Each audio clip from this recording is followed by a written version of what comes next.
Hello friends, आज फिर से आप लोगों का इस स्मार्ट सीटेट यूट्यूब चैनल में स्वागत है।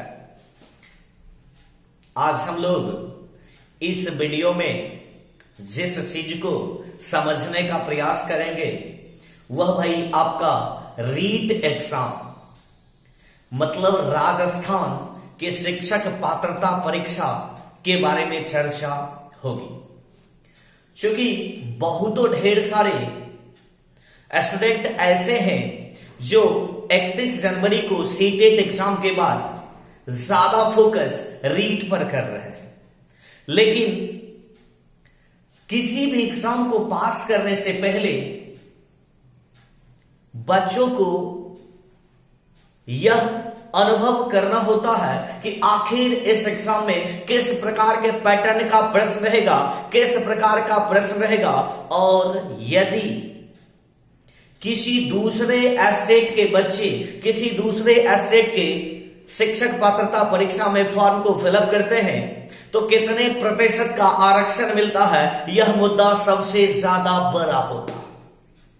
तो अभी वर्तमान में जो रीट का फॉर्म फिलअप हो रहा है, इस रीट के फॉर्म फिलअप करने से पहले बच्चे, बहुतों ढेर सारे बच्चे संकोच में पड़े हुए हैं कि आखिर जो राजस्थान के रहने वाले नहीं हैं वह स्टूडेंट यदि फॉर्म को फिलअप करेगा तो कितने प्रतिशत का आरक्षण मिलेगा। तो इस वीडियो में और अभी के बाद इस बात को दिमाग से निकाल देना है कि आखिर कैसे भी स्टेट को या स्टेट के बच्चों को या अदर स्टेट के बच्चों को कितने प्रतिशत का आरक्षण मिलेगा। तो सीधा तौर पर समझ जाइए कि राजस्थान का जो शिक्षक पात्रता परीक्षा है उसमें कोई आरक्षण की बात नहीं होगी, किसी भी जगह के आरक्षण की बात नहीं होगी। तो भाई आप लोगों का प्रश्न बनेगा, तो आखिर बहाली किस प्रकार से वहां होगी। तो समझ लीजिए कि इसका पहला जो पैटर्न था बहाली करने का इरादा था और अभी है, दोनों में बदलाव हुए हैं। क्या हुए हैं भाई? बदलाव हुए हैं। तो आखिर पहले क्या था और वर्तमान में क्या है, इस बात को समझ लीजिए। तो ध्यान से रखिएगा कि सबसे पहले कि जिस प्रकार से हम लोग सीटेट का फॉर्म भरते हैं और पेपर 1 और पेपर 2 होता है, क्या होते हैं भाई? पेपर 1 और पेपर 2। 1 में 1 to 5 के टीचर बनते हैं और 2 में 6 to 8 के टीचर बनते हैं। तो अभी से पहले जो वहां राजस्थान में एग्जाम हुए हैं शिक्षक पात्रता परीक्षा का, उसमें से पेपर 1 में केवल और केवल डीएलएड वाले बच्चे ही फॉर्म को फिलअप करते थे और 6 to 8 में बीएड और डीएलएड दोनों व्यक्ति भरते थे। ठीक है, लेकिन अभी जो वहां के सरकार ने कोर्ट के आदेश पर यह फैसला लिया है कि पेपर 1 और पेपर 2 दोनों में बीएड वाले फॉर्म को भर सकते हैं। जैसा कि हम लोगों को सेंट्रल टीटी में फॉर्म फिलअप करने को मिलता है, सेम वही रूल राजस्थान अर्थात रीट के एग्जाम का फॉर्म फिलअप हो रहा है और आप लोग भी कर सकते हैं। ठीक है, तो सबसे पहला कंफ्यूजन आपका क्लियर हो चुका कि जिस प्रकार से सीटीईटी में बीएड वाले पेपर 1 और पेपर 2 दोनों का फॉर्म फिलअप करते थे, उसी प्रकार से राजस्थान अर्थात रीट के एग्जाम में आप लोग फॉर्म को फिलअप कर सकते हैं। तो भाई अब आता है मुद्दा कि वहां पर किसी दूसरे स्टेट के बच्चों को कितने प्रतिशत का आरक्षण मिलेगा। तो अभी पहले ही हम बता चुके हैं किसी भी प्रकार के आरक्षण किसी भी स्टेट को मिलने नहीं जा रहा, केवल और केवल रीट के एग्जाम में। तो रीट के एग्जाम में फिर आप टीचर कैसे बनिएगा, कितना मार्क्स आएगा, मेधा किस प्रकार के बनेंगे, यही कंफ्यूजन आप लोगों के दिमाग में चल रहा। तो ध्यान से सुनिएगा कि आखिर रीट के एग्जाम में पास करने के बाद आप कब शिक्षक बनिएगा, कितना मार्क्स आपको आ जाएगा ताकि आप शिक्षक बन सकते हैं। ठीक है, तो इस बात को ध्यान रखना कि आज से पहले, इस एग्जाम से पहले राजस्थान में जो शिक्षक पात्रता परीक्षा होता था वहां पर जो 1 to 5 के टीचर बनते थे और जो 6 to 8 के टीचर बनते थे, और रीट का फॉर्म फिलअप करके रीट में जो मार्क्स आता था, जनरल रूप से दूसरे जगह की बात करें तो दूसरे जगह पर कहा जाता है भाई, दूसरे जगह पर कहा जाता है कि 10th प्लस 12th और प्लस ग्रेजुएशन तीनों के मार्क्स और प्लस जो आप प्रशिक्षण प्राप्त करते हैं, चारों के मार्क्स को जोड़कर 4 से डिवाइड कर दिया जाता था। लेकिन राजस्थान में जो भी एग्जाम 2 बार हुए हैं वहां पर केवल और केवल, ध्यान दीजिएगा, केवल और केवल रीट का जो एग्जाम होता था, रीट का एग्जाम, तो केवल और केवल रीट के एग्जाम का जो मार्क्स आते थे वह 70% ऐड होता था। कितने प्रतिशत भाई? 70% ऐड होते थे। और 30% जो आया जाता था मार्क्स, वह आता था आपका 30%, याद रखेगा, 70% केवल और केवल रीट, किसका? केवल और केवल रीट, और 30% आपके ये सारे मेधा सूची का आता था और उसको 100% बनाया जाता था। शायद आप लोग समझ गए होंगे। एक बार और इसकी चर्चा करते हैं। जो शिक्षक बनने का तरीका राजस्थान का, आज से पहले पैटर्न की बात करते हैं और अभी आप जो एग्जाम दीजिएगा उस पैटर्न की भी बात करेंगे भाई। अभी तक यही नियम था कि आप जितना भी मार्क्स रीट में लाते हैं उसका 70% आपको शिक्षक बनने के लिए जुटेगा और बाकी का 30% जो मार्क्स आएंगे वह आपके सारा का सारा मेधा सूची से निकाले जाते थे और दोनों मिलाकर 100% पुराया जाता था और उस प्रकार से वहां बहाली की प्रक्रियाएं होती थी।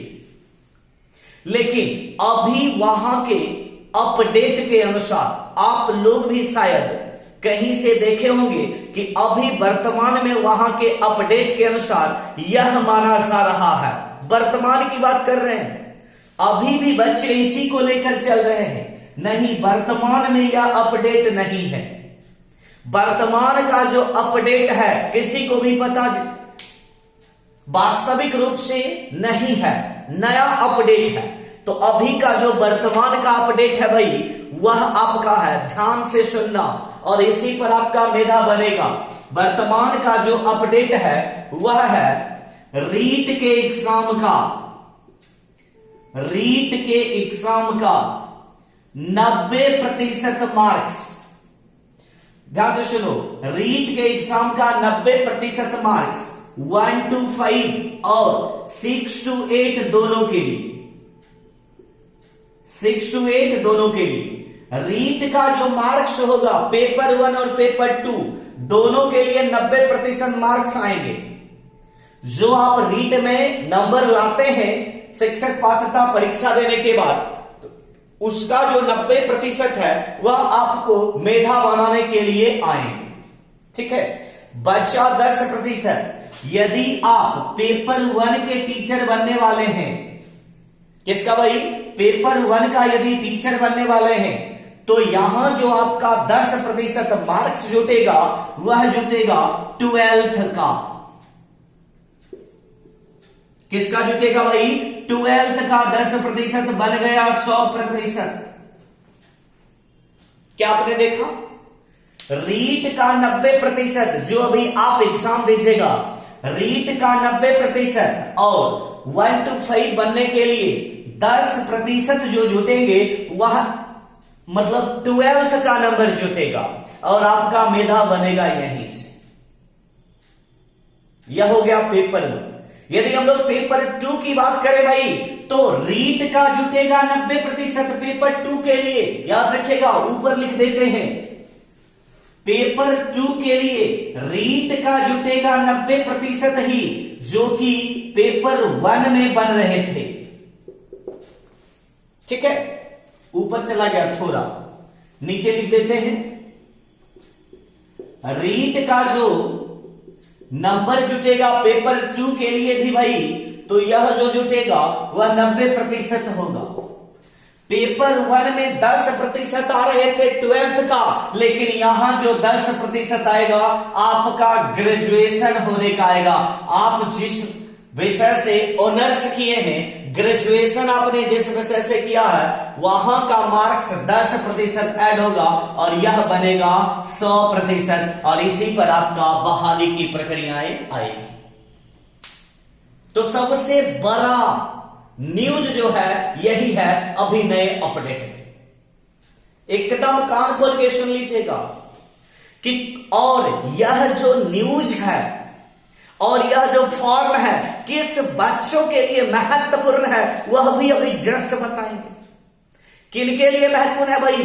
तो उन बच्चों के लिए महत्वपूर्ण है जिनका मेधा all over 10th 12th graduation या फिर ट्रेनिंग, जहां से भी आप डीएलएड या बीएड किए हैं वहां की बात कर रहे हैं, वहां से यदि आपका मेधा बहुत कम बन रहा है, उनके लिए यह एक सुनहरा अवसर है कि आप केवल और केवल 2 महीने का समय है, 25 अप्रैल को आपका एग्जाम होने वाला है, तो 2 महीने का समय है। थोड़ा यदि आप इस पर ज्यादा मेहनत कर देते हैं तो शायद रीट में बेटर नंबर लाके आप केवल और केवल अपने 12th या फिर ग्रेजुएशन दोनों के नंबर को जोड़कर आप वहां के शिक्षक बन सकते हैं। ठीक है, तो भाई जो भी बच्चे रीट की तैयारी के लिए कहीं से भी किसी भी प्रकार के न्यूज, तैयारी के लिए किसी भी प्रकार के न्यूज को देखे होंगे, यदि इस बात को वो बच्चे नहीं समझ रहे होंगे तो अभी के बाद दिमाग से निकाल दीजिएगा। इसी प्रकार से आपकी वहां की बहाली की प्रक्रिया होगी। अब भाई एक और मुद्दा आता है कि आखिर रीट का सिलेबस क्या होगा? तो रीट का सिलेबस भी उसी प्रकार से होंगे जो सेंट्रल टीईटी का।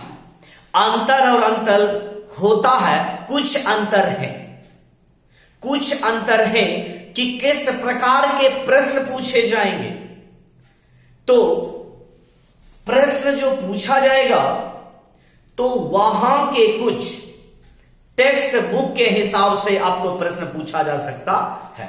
जिस प्रकार से हम लोग सीटेट के एग्जाम के लिए एनसीईआरटी को देखते हैं, उसी प्रकार से रीट के एग्जाम के लिए आपको वहां के बोर्ड का कुछ पाठ्य पुस्तक को देखना पड़ेगा। ठीक है, और इस संस्था के माध्यम से भी रीट की तैयारी करवाने का निर्णय लिया जा रहा है और बहुत जल्द आप लोगों के बीच इस चैनल के माध्यम से थोड़ा बहुत प्रयास किया जा रहा है कि आप लोगों को कुछ फायदा मिल जाए।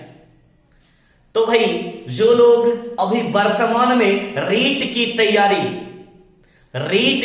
तैयारी करने वाले हैं और यदि वह इस चैनल को सब्सक्राइब नहीं किए हैं तो इस चैनल को सब्सक्राइब कर दीजिए और अपने दोस्तों में शेयर भी जरूर कीजिए, ताकि रीट के एग्जाम में आने वाले कुछ प्रश्नों की बात पूरी सिलेबस के हिसाब से आप लोगों के बीच पेश करने में हम सफल हो सके। और जो भी बच्चे रीट के एग्जाम के लिए ऑफलाइन क्लास जुड़ना चाहते हैं, वह 2 दिनों के